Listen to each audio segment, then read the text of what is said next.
Hello, good afternoon. कैसे हैं आप सभी लोग? Learning history academy by Vinu ma'am.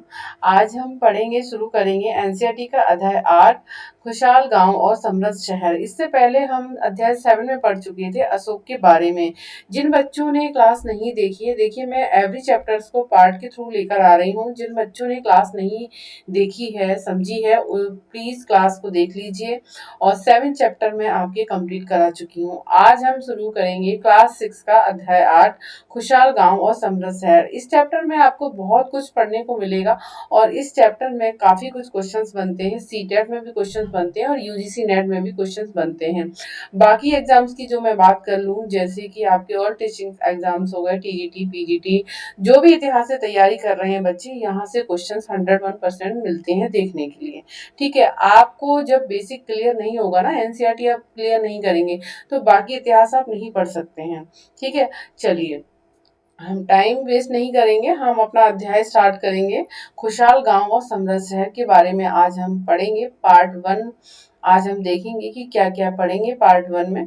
ठीक है, तो चलिए। खुशहाल गांव और समृद्ध शहर। लोहार की दुकान पर प्रभाकर, एक प्रभाकर लड़का होता है, तो लोहार की दुकान पर प्रभाकर क्या देख रहा होता है? प्रभाकर लोहारों को काम करते देख रहा था। एक छोटी सी बेंच पर कुल्हाड़ी और हंसिया जैसे कुछ औजार बेचने के लिए रखे गए थे। मतलब एक छोटी सी बेंच पर क्या देखे गए थे? कुल्हाड़ी और हंसिया। ठीक है, दूसरी ओर भट्टी जल रही थी। औजार बनाने के लिए दो लोग लोहे की एक छड़ को गर्म कर उसे पीट रहे थे। क्या कर रहे थे? औजार बनाने के लिए दो लोग लोहे की एक छड़ थी, उसको गर्म करके पीट रहे थे। प्रभाकर को ये सब बड़ा मजेदार लग रहा था। ठीक है, उसको बहुत आनंद आ रहा था ये देखने में। आखिर क्या था ये? ऐसा क्या किया जा रहा था? मतलब कुल्हाड़ी बनाई जा रही थी, हंसिया बनाया जा रहा था, क्या किया जा रहा था?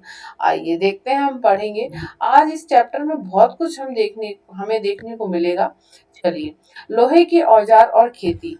एग्जाम से कनेक्टेड काफी क्वेश्चंस यहाँ देखने के लिए आपको मिलेंगे। किस तरीके से क्वेश्चंस यहाँ से बने थे और बनने की पॉसिबिलिटी बनती है। सीटेट में 15 से 20 क्वेश्चंस एनसीईआरटी से बनते हैं, तो सीटेट वाले ध्यान से इस जो एनसीईआरटी को डेली रीड किया करें, डेली पढ़ा करें आप लोग। आपके लिए वेरी इंपॉर्टेंट है ये क्लास। ठीक है, लोहे के औजार और खेती।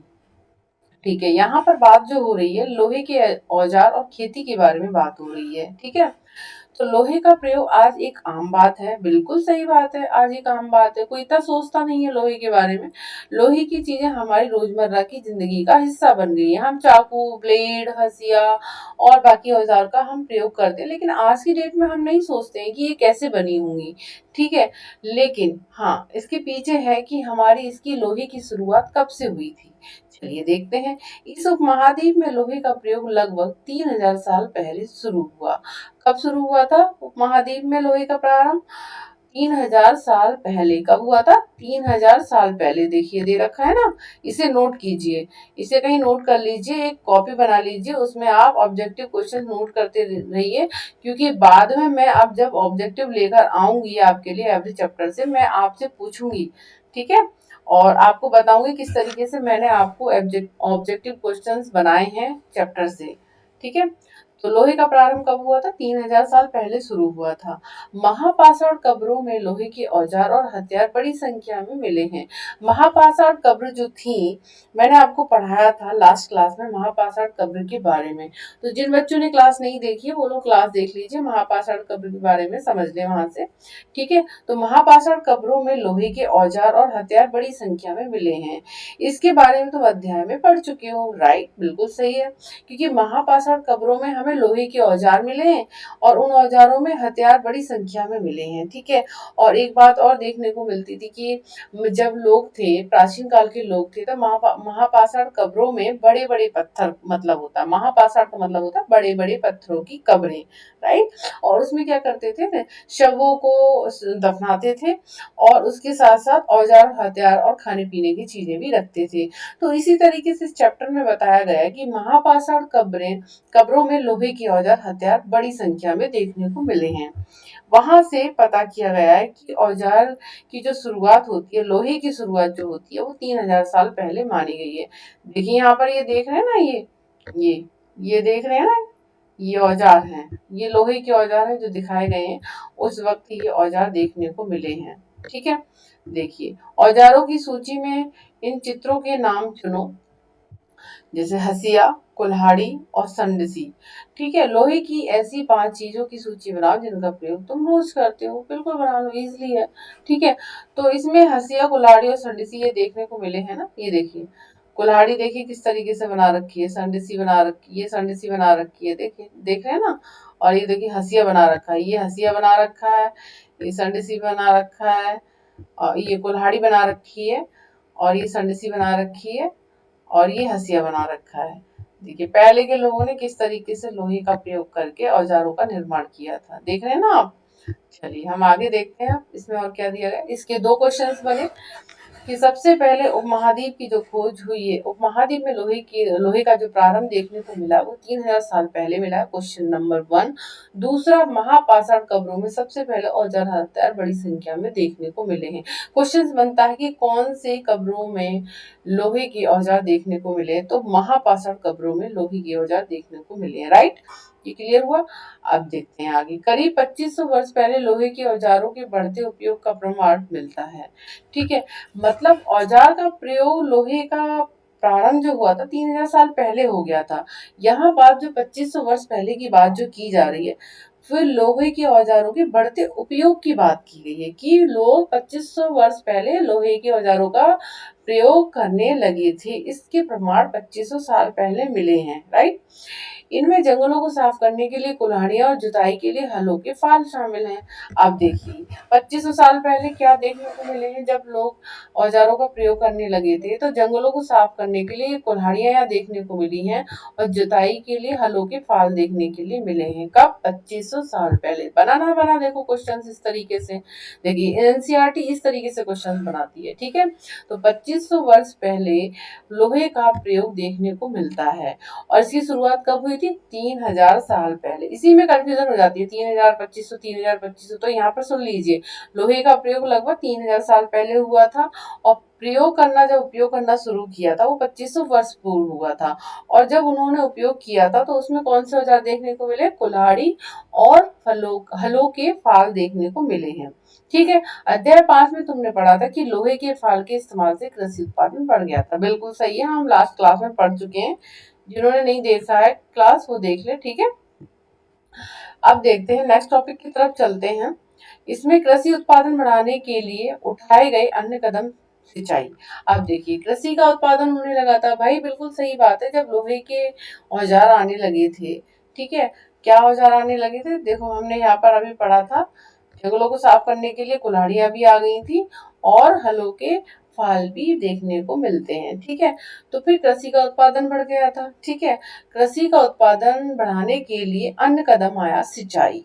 ठीक है, सिंचाई का मतलब होता है खेतों में पानी लगाना। ठीक है, उससे हमारी फसल अच्छी उगती है। राइट, चलिए कृषि की उत्पादन बढ़ाने के लिए सिंचाई को देखने के लिए हमें क्या मिलता है यहाँ? समृद्ध गांवों के बिना राजाओं तथा उनके राज्यों को बने रहना मुश्किल था। बिल्कुल सही बात है। जिस तरह कृषि के विकास में नए औजार तथा रोपाई अध्याय 5 महत्वपूर्ण कदम थे, उसी तरह सिंचाई भी काफी उपयोगी साबित हुई। अध्याय 5 हम देख चुके थे इसके बारे में। देखिए कृषि के विकास में नए औजार आए, ठीक है, और रोपाई भी होने लगी। अध्याय 5 में हमने रोपाई के बारे में पढ़ा था, जिसने नहीं पढ़ा वो देख ले। रोपाई का मतलब होता है ना, धान की रोपाई करने लगे थे। ठीक है, तो औजार आ गए थे और ये महत्वपूर्ण कदम थे। उसी तरह सिंचाई भी काफी उपयोगी साबित हुई। इस समय सिंचाई के लिए नहरें, कुएं, तालाब तथा कृत्रिम जलाशय बनाए गए थे। क्या कृत्रिम मतलब होता है अपने आप, जो मानव द्वारा बनाए जाते हैं। ठीक है, एक तो नहरें जो होती हैं जो खुद से अपना डेवलप करती हैं अपने आप को, एक वो होती हैं जो मतलब कि मनुष्य के द्वारा, सरकार के द्वारा नदी और नहरें और नाले बनाए जाते हैं। ठीक है, तो नहरें देखने को मिलती हैं, कुएं देखने को मिलते हैं, तालाब तथा कृत्रिम जलाशय यहाँ लोगों के द्वारा बनाए जाने लगे थे। राइट, चलिए आगे देखते हैं क्या है। इस चार्ट में तुम्हें सिंचाई से आए परिवर्तन दिखाए गए हैं, खाली स्थानों से सही वाक्य भरो। ठीक है, क्या परिवर्तन दिखाई दिए गए हैं? लोगों द्वारा परिश्रम किया गया था, किसानों को लाभ मिला क्योंकि अब उत्पादन की अनिश्चितता घटी। ठीक है, कर अदा करने के लिए किसानों को उत्पादन बढ़ाना था। बिल्कुल, राजा थे, हम राजा के बारे में पढ़ चुके हैं ना, राज्य से साम्राज्य किस तरह के बनता है। चंद्रगुप्त मौर्य के बारे में पढ़ चुके हैं, मौर्य साम्राज्य किस तरीके से उभरा, फिर चंद्रगुप्त मौर्य आए, फिर बिंबिसार आया, फिर अशोक आया, है ना, बिंबिसार का बेटा। बिंदुसार का बेटा अशोक आया, उसके बारे में भी हम पढ़ चुके हैं, लास्ट क्लास में पढ़ चुके हैं। ठीक है, तो ये लोग क्या करते थे, कर अदा करने के लिए किसानों को उत्पादन बढ़ाने लगा, क्योंकि कर लगाते थे। जो राजा हुआ करते थे, सम्राट होते थे, वो कर लगाया करते थे। इसी कर को लगाने के लिए किसानों को उत्पादन बढ़ाना था। ठीक है, राजाओं ने सिंचाई की योजना बनाई और धन खर्च किया। बिल्कुल सही बात है भाई। राजाओं का क्या योगदान था कि सिंचाई की व्यवस्था बनाई। सिंचाई की व्यवस्था में जैसे नहरें बनाए, कुएं बनाए, कृत्रिम जलाशय बनाए, ये सब की योजनाएं बनाई थी राजाओं ने, और उन पर धन खर्च किया था बनाने के लिए। ठीक है, इसको आप फिल कर लीजिए। राजा को सेना, महल और किले बनवाने के लिए धन चाहिए। बिल्कुल सही है। वे किसानों से कर लेते थे। बिल्कुल सही है। सिंचाई से ही संभव था। बिल्कुल सही है। ठीक है, कृषि उत्पादन बढ़ा, राजस्व भी बढ़ा। ये सब आप कर लीजिए, इसमें कुछ ऐसा है नहीं। ठीक है, चलिए हम ऑब्जेक्टिव क्वेश्चंस देख रहे हैं, किस तरीके से एनसीईआरटी से क्वेश्चंस बनते हैं। राइट, तो गांवों में कौन रहते थे। इस उपमहाद्वीप के दक्षिणी तथा उत्तरी हिस्सों के अधिकांश गांवों में कम से कम 3 तरह के लोग रहते थे। अब बात आती है गांव में कौन रहता था। उपमहाद्वीप के दक्षिण और उत्तरी हिस्सों में अधिकांश गांवों में कम से कम 3 तरह के लोग रहते थे। 3 तरह के लोग कौन थे वो। तमिल क्षेत्र में बड़े भूस्वामियों को वेल्लला कहा जाता था। वेल्लला कहा जाता था। साधारण हलवाओं को उड़वार और भूमिहीन मजदूर दास, कैडेसियार और अदमई कहलाते थे। वेरी इंपॉर्टेंट क्वेश्चंस बनते हैं यहाँ से।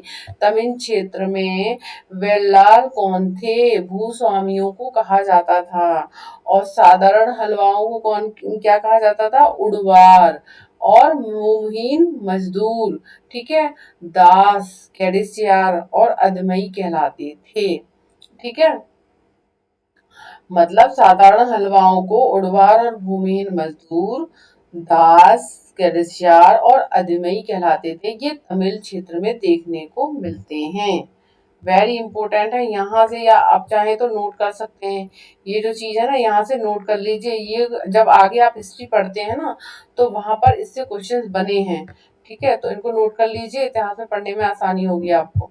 राइट, देखिए चलिए, देश के उत्तरी हिस्सों में गांव का प्रधान व्यक्ति ग्राम भोजक कहलाता था। अभी हमने दक्षिण के बारे में देखा कि दक्षिण में कितने लोग मिलते हैं।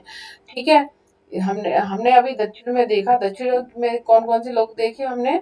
भूस्वामी को बेल्लाला कहा जाता था, और हलवाई, उड़वीन, भूमिन मजदूर, कैडिशियार, दास, अदमई। ठीक है, ये लोग देखने को मिलते हैं। अब उत्तरी भारत में हमें कौन देखने को मिलता है।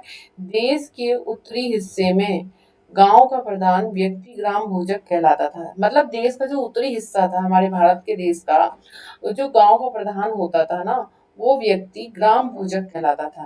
क्वेश्चंस बनता है कि उत्तरी हिस्से में गांव का प्रधान व्यक्ति कौन कहलाता था, ग्राम भोजक कहलाता था। क्या कहलाता था, ग्राम भोजक।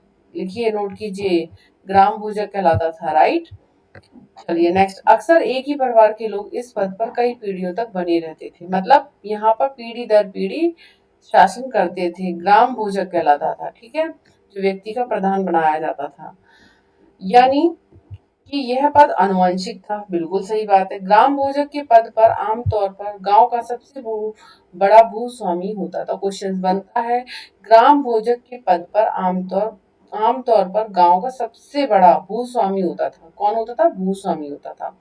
भूस्वामी जिसके पास भूमि, जो भूमि का स्वामी होता था, उसे भूस्वामी कहते हैं। राइट, साधारणतः इनकी जमीन पर इनके दास और मजदूर काम करते थे। कौन करते थे, दास और मजदूर। इसकी अत्यंत प्रभावशाली होने के कारण प्राय राजा भी कर वसूलने का काम इन्हीं को सौंप देते थे। मतलब जो राजा थे खुद तो वो कर वसूलते नहीं थे, ये क्या करते थे, ग्राम भोजक पर कर वसूलने का अधिकार सौंप देते थे कि आप वसूल करोगे किसानों से वसूल करके हमें दोगे आप। ठीक है, तो ये न्यायाधीश का और कभी कभी पुलिस का काम भी करते थे। मतलब बड़ी अच्छी एक रोचक बात है।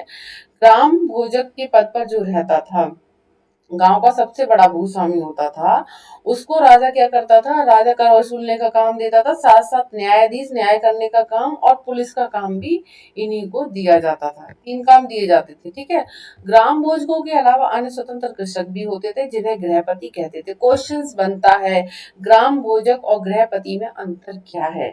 ग्राम भोजक वो होते थे जो भूस्वामी होते थे, बड़े भूस्वामी होते थे, जो राजा को कर इकट्ठा करके देते थे, और इसमें वो पुलिस का काम भी करते थे, न्यायाधीश का काम भी करते थे, राइट। उसके अलावा जो बड़े बड़े थोड़े कृषक थे ना, जो ठीक ठाक कृषक थे, किसान थे, जिन्हें गृहपति कहते थे। क्या कहते थे? गृहपति। इनमें ज्यादातर छोटे किसान ही होते थे। इसके अतिरिक्त कुछ ऐसे स्त्री पुरुष थे जिनके पास अपनी जमीन नहीं होती थी।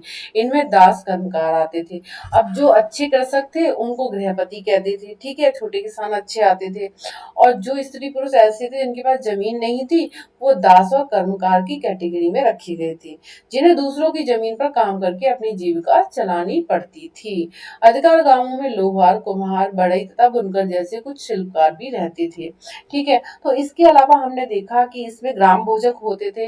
ग्राम भोजक का क्या क्या कार्य था? गृहपति होते थे, गृहपति के अलावा स्त्री पुरुष भी होते थे, जिन्हें दास और कर्मकार की कैटेगरी में रखा गया था।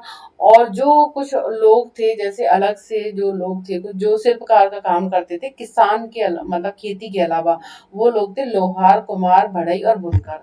लोहार जैसे लोहे पीटने का काम, कुम्हार जैसे कि जैसे होता है, मिट्टी का काम करते थे, बढ़ई जैसे लकड़ी का काम, बुनकर जो वस्त्रों को बुनते थे, राइट। तो ये शिल्पकार की कैटेगरी में आते थे, ऐसे लोग मिलते थे। तो आज मैंने इस चैप्टर में आपको यहाँ तक आपको पढ़ा दिया, गाँव में कौन कौन रहते थे, है ना। और दक्षिण तमिल में कौन से लोग हमें देखने को मिलते हैं, भूस्वामी को वेल्लाला कहा जाता था तमिल क्षेत्र में, ठीक है। तो ये सब मैंने बताया। इतने कितने ऑब्जेक्टिव क्वेश्चन देखिए, 8 से 10 क्वेश्चन मैंने पार्ट 1 में ही आपको बता दिए।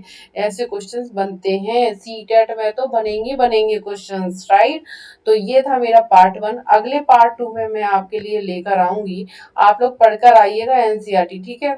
तो पार्ट 2 में मैं आपके लिए लेकर आऊंगी प्राचीनतम तमिल रचनाएं क्या थी, ठीक है। तो पार्ट 2 में मैं लेकर आऊंगी, अध्याय 8 के पार्ट 2 में लेकर आऊंगी तमिल राज की रचनाएं क्या थी, ठीक है। इनका जिक्र क्यों हुआ है, ये क्यों लिखी गई थी। तो प्लीज आप लोग चैनल को लाइक शेयर और सब्सक्राइब करते रहिए। ओल्ड स्टूडेंट हैं जो लोग, वो लाइक और शेयर जरूर करते रहें, जिससे कि नए बच्चों को क्लास फ्री ऑफ कॉस्ट मिलती रहेगी। क्योंकि मैं 6 से लेके 12 तक ये एनसीईआरटी कंप्लीट करा रही हूँ। उसके बाद चैप्टर वाइज नोट्स लेकर आऊंगी, पीवाईक्यू लेकर आऊंगी और रिलेट करके आपको पढ़ाऊंगी। सीटेट वाले ध्यान से सुन लीजिए, ठीक है। क्वेश्चंस बनते हैं, 10 से 15 क्वेश्चंस आते हैं एनसीईआरटी से, राइट। तो मिलते हैं कल इसी समय आपके साथ, एनसीईआरटी के साथ, learning history academy by Vinu. तो कल मिलेंगे इसी समय। आप लोग पढ़ते रहिए, अपने लक्ष्य की तरफ बढ़ते रहिए, ठीक है। कोई भी आपकी क्यूरी हो तो आप लोग कमेंट बॉक्स में आप मुझे बताइए, और किस तरीके से आप चाहते हैं पढ़ना, मैं उस तरीके से आपको पढ़ाऊंगी, ठीक है। चलिए मिलते हैं कल इसी समय। Bye bye, take care.